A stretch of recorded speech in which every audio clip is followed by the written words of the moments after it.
Okay, good evening student. आज का जो टॉपिक है मैं कवर करूंगा बहुत ही ज़्यादा इंपॉर्टेंट टॉपिक है according to RGPV, that is the losses.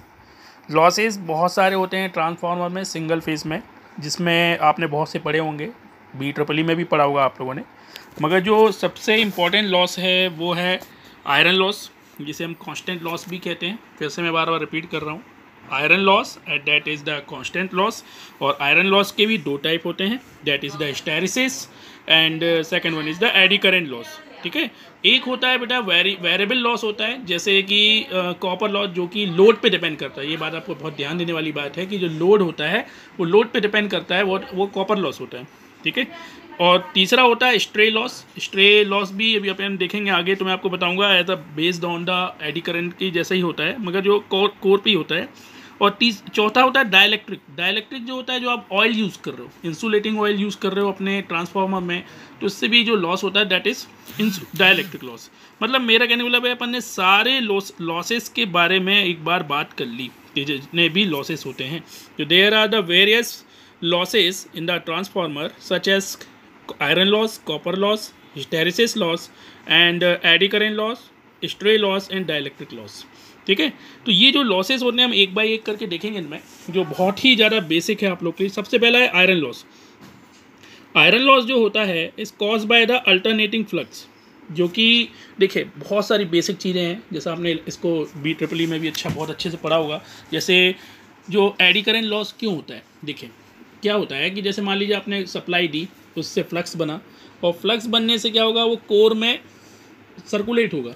Circulate होने से क्या होता है, कुछ जो करंट होती है वो सर्कुलेटिंग करंट कहते हैं इसको, जो क्लोज पाथ बना लेती हैं on the surface of the core, तो वो वहीं की वहीं फ्लो होती रहती हैं और क्या करती, गर्म करती रहती हैं ट्रांसफार्मर को।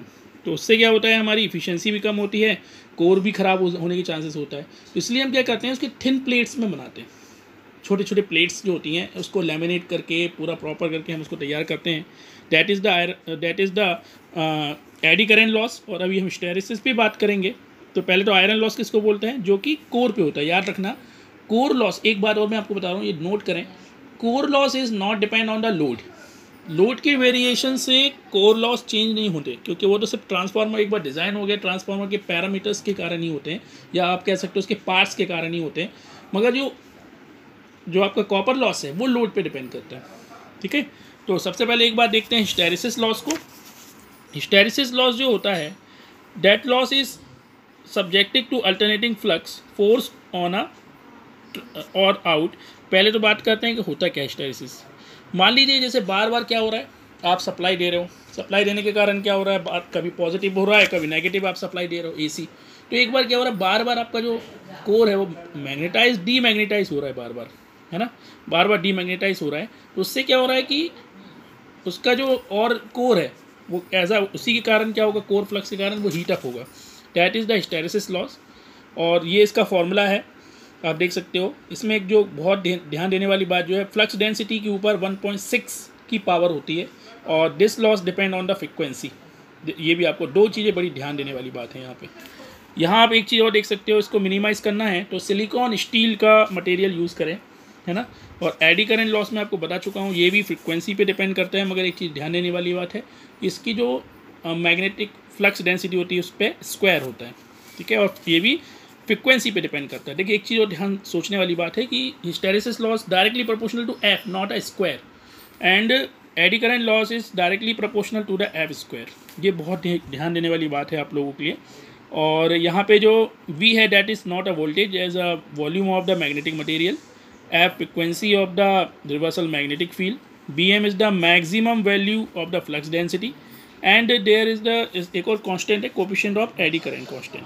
ठीक है, चलिए आगे देखते हैं हम इसमें copper loss and ohmic loss. Copper loss किसके कारण होगा, वाइंडिंग, जो आप वाइंडिंग यूज़ कर रहे हो, है ना, उसके कारण लॉस होगा। एक और होता है लीकेज फ्लक्स के कारण भी लॉसेस होते हैं, वो फ्लक्स जो वाइंडिंग में इंक्लूड नहीं हो पा रहा, दूसरे पाथ से जा रहा है। अगर मैं कॉपर लॉस की बात करूं तो दो ही वाइंडिंग यूज होती है ट्रांसफार्मर में, प्राइमरी एंड सेकेंडरी। तो that is the I1 square R1 and R2 square R2, और दोनों को मैं ऐड कर दूं तो that is the copper loss. इसके बाद मैंने आपको एक और चीज़ बताया था, स्ट्रे लॉस।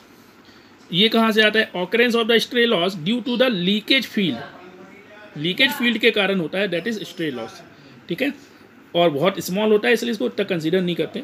डाइलेक्ट्रिक लॉस मैंने आपको पहले भी बता दिया था। डाइलेक्ट्रिक लॉस किसके कारण होता है? डाइलेक्ट्रिक लॉस होता है आप जो इंसुलेटिंग ऑयल यूज़ कर रहे हैं, कोशिश करें कि अच्छा ऑयल यूज़ करें ट्रांसफार्मर में, तो उसका डाइलेक्ट्रिक प्रॉपर्टी अच्छी होना चाहिए। तो ये सारे लॉसेस हैं और यही लॉसेस डिसाइड करती हैं कि एफिशिएंसी कैसी होगी। तो अगला टॉपिक हम देखेंगे what is the efficiency of the transformer. तो आपको इसी तरीके से बनाना है, पेपर में आता है। तो सबसे पहले आपको बताना है कि ट्रांसफार्मर के जो लॉसेस हैं that is depend on iron loss, that is iron loss का दूसरा नाम कांस्टेंट लॉस। इसके दो पार्ट हैं, हिस्टैरिसीस एंड एडी करंट।